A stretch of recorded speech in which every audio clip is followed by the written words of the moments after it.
प्यारे बच्चों, आज हम पढ़ेंगे कक्षा 11 संस्कृत प्रबोधिनी का पांचवा पाठ है उत्तराखंड सुषमा।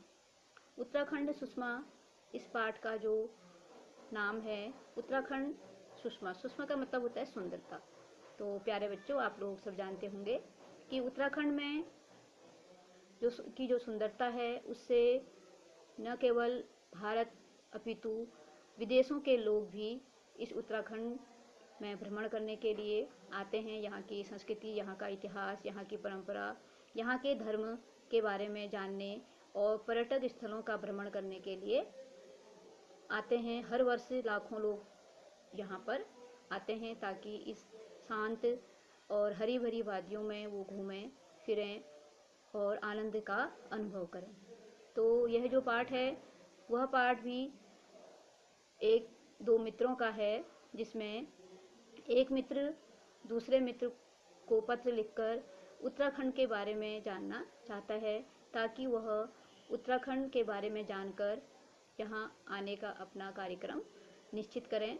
तो इस पाठ में उत्तराखंड के जो हरे भरे खेत हैं, जो यहाँ के गांव हैं, यहाँ की जो पर्यटक स्थल हैं, यहाँ के धार्मिक स्थल हैं, इन सब के स्थलों के बारे में एक पत्र के माध्यम से एक मित्र ने दूसरे मित्र को उत्तराखंड की सुंदरता के बारे में एक संक्षिप्त परिचय दिया है। तो देखिए, इसमें प्रिय मित्र रामानंद, नमो नमः। नमो नमः का अर्थ है नमस्कार। भवान लिखितवान आसीत् यत् उत्तराखण्डस्य विषये ज्ञातुम् इच्छति, तर्हि अस्मिन् पत्रे अहम् उत्तराखण्डस्य केषुचित् विषयेषु लिखामि। तो प्रिय मित्र रामानंद मित्र से कह रहे हैं, नमस्कार, आपने लिखा था कि उत्तराखंड के विषय में आप कुछ जानना चाहते हैं। तो मैं इस पत्र में मैं उत्तराखंड के कुछ विषयों के बारे में आपको लिख रहा हूँ। देवभूमि इति नाम्ना विख्यातः अयं प्रदेशः प्रकृत्या सुरम्य प्रांगणम अस्ति। देवभूमि आप लोग भी जानते हैं, उत्तराखंड को देवभूमि कहा जाता है क्योंकि अधिकतर जो देवता हैं उनका निवास स्थान उत्तराखंड में ही माना जाता है।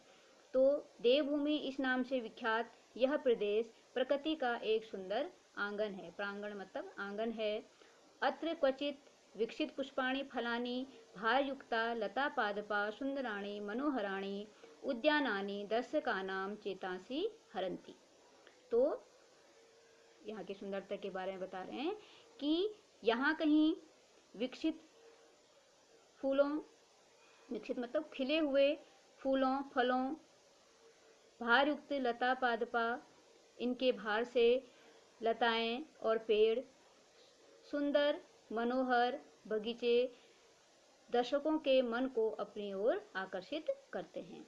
तो कह रहे हैं कि यहाँ पर जो लताएं हैं और जो फूल हैं, जो फल हैं, उनसे भारयुक्त पेड़ और लताएं सुंदर हैं, मनोहर हैं, और जो यहाँ के बगीचे हैं वह दर्शकों के मन को अपनी ओर आकर्षित करते हैं, हर लेते हैं, अपनी ओर आकर्षित करते हैं। पर्वतेषु सोपान दशानी सस्य श्यामलानी क्षेत्राणि जनान आकर्षन्ति। और सोपान का अर्थ होता है सीढ़ी। तो आप लोगों ने भी देखा होगा, गाँव में सीढ़ीदार खेत होते हैं। जब एक खेत के बाद दूसरे खेत ऐसे दिखाई देते हैं जैसे कि कोई सीढ़ी है, तो उनको सीढ़ीदार खेत कहा जाता है। तो पर्वतों में सीढ़ीदार खेत, हरे भरे जो क्षेत्र हैं, खेत हैं, वह लोगों के मनों को अपनी ओर आकर्षित करते हैं। अत्र ही सिंह, व्याघ्र, भल्लुक, हस्ती, वराह, मृग आदि पशूनां लीलाया सुरम्याणि काननानि शोभन्ते।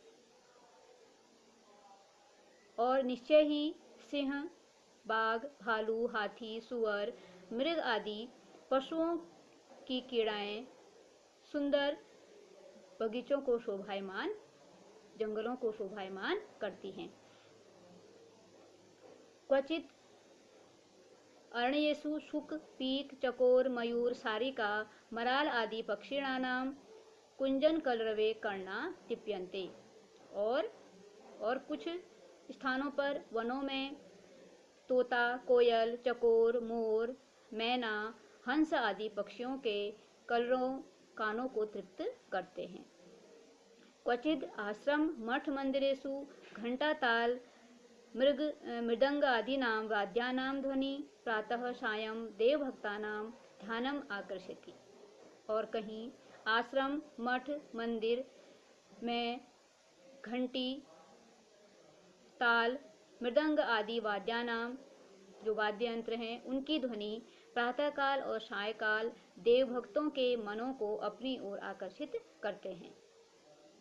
क्वचित गंगा यमुना सरस्वती अलकनंदा मंदाकानी नद्यः स्वकीयेन पावन जलेन पथिकानां शांतिम अपाकुर्वन्ति क्षेत्राणि च सिंचन्ति। और कहीं गंगा यमुना सरस्वती अलकनंदा मंदाकी नदियाँ अपने पावन जल से यात्रियों के थकान को दूर करती हैं और खेतों को सींचती हैं। क्वचित अनेके द्रुमा विविधा वनस्पतयः और कहीं अनेक वृक्ष विविध प्रकार की वनस्पतियाँ जनानां रोगान निवारयन्ति और अनेक प्रकार के जो जड़ी बूटियाँ हैं, औषधियाँ हैं, वह हिमालय क्षेत्र में अधिक प्राप्त होती हैं। तो इसलिए वो कह रही हैं कि कहीं पर अनेक प्रकार के वनस्पतियाँ लोगों के रोगों का निवारण करती हैं। अत्र च शोभते पर्वतराज हिमालय और यहाँ पर्वतराज हिमालय शोभायमान है। महर्षि वेदव्यासस्य पुराण रचना स्थली विभिन्न कविनाम कविता स्थली च अस्ति अयम प्रदेशः। और महर्षि वेदव्यास की पुराण रचना स्थली, विभिन्न कवियों की कविता स्थली यही प्रदेश है। अनेकासां क्रांतिकारिणां वीराणां जन्मस्थली उत्तराखंड वर्तते। और अनेक क्रांतिकारियों और वीरों की जन्मस्थली यही उत्तराखंड है।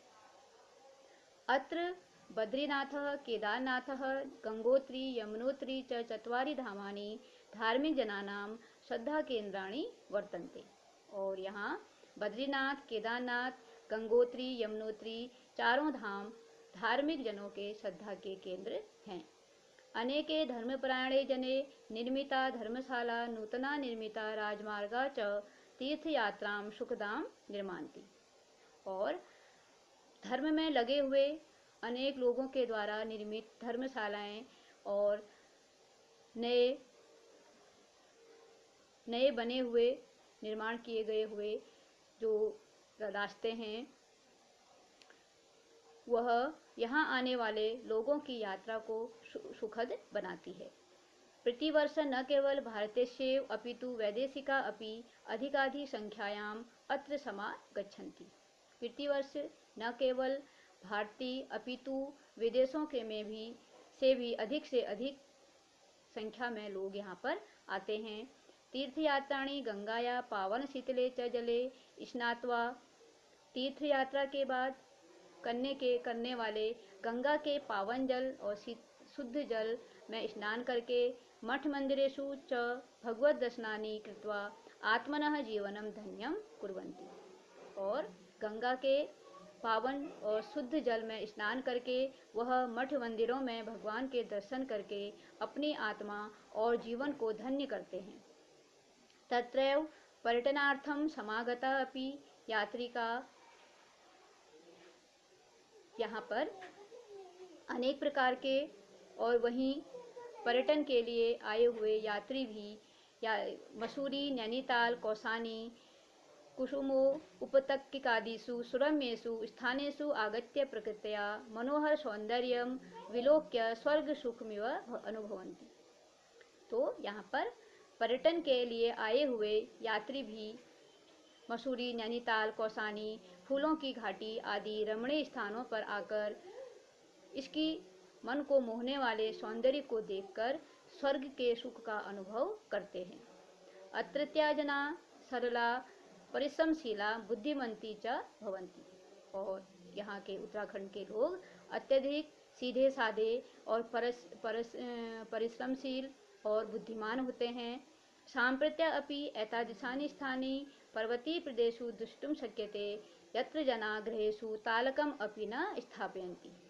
तो इस समय भी ऐसे स्थान पर्वतीय स्थलों में दिखाई देते हैं जहाँ पर लोग अपने घरों में ताला नहीं लगाते हैं। अत्रत्या महिला अपि अतीव श्रमशीला भवन्ति, और यहाँ की गांव की जो महिलाएं होती हैं वह अत्यधिक श्रमशील होती हैं, श्रम करने वाली होती हैं।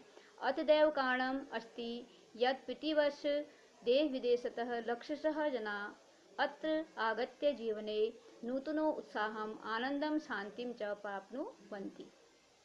तो यही इसी कारण से यहाँ प्रतिवर्ष देश और विदेशों से लाखों लोग आते हैं और यहाँ आकर जीवन में एक नई उमंग, उत्साह और आनंद, शांति को प्राप्त करते हैं।